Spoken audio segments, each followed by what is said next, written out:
This time we are going to take a drill to a brand new 2025 Dodge Durango with 458 miles on it. So this ought to be fun.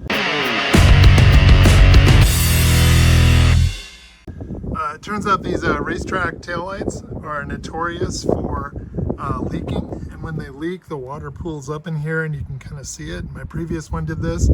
What ends up happening then is all this LED strip here goes bad, and it can go bad on either side. Now some people say the best thing to do is to simply remove the bottom screw that holds it on. Let's see if I can zoom in on that, which is that one right there, and that's enough to drain. But I got to be honest with you, I think that an even better solution for me is what I did with my last one, and that is to drill a tiny weep hole down in the corners and see if we can let any moisture come out there. I think in addition to that, one of the things I'm going to do is try to pull these things off and go through and do the whole siliconing of them, but it's just a little more time than I've got today. So let's get going on this. Okay, so what you see here is a nice taillight assembly, and what we're going to do is find the lowest point, which I think tends to be down here in these corners. So the water pools up in here. We need to create a weep hole here that it can leak out of. Therefore, we're just going to move in 3/4 of an inch or so.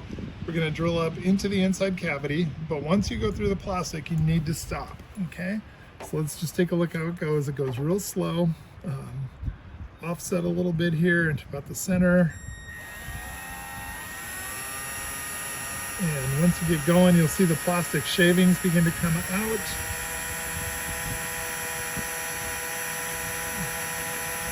And in a second, we're going to punch all the way through the plastic into the inside. There we go. And once it's through the inside, you don't want to go any further. You just want to stop and pull it right back out. And brush away any of the extra plastic that's here. And what we'll do is we'll take a really super fine screwdriver here and make sure that it goes all the way up onto the inside. And you can see from this, it is indeed going all the way up into the inside. Therefore, if any water comes through and gets in there, it's just going to come and work itself straight out again. So it can't pool up, and hopefully it won't fry the LED light. So we'll do the exact same thing over here on this side. We'll move it in a little bit because there's a wider space here where the plastic is glued together. So we'll hit it right about there. And with that, I think we'll have hopefully some relief here for these lights, and maybe we'll never experience all the taillight failures that these are prone to. Hope that helps. Do it at your own risk. This is my brand new 2025. It's literally got less than 500 miles on it, and I'm already doing it to this just to kind of avoid it down the future. I did it on my 2014 as well, and it seemed to work pretty good. Thanks, bye.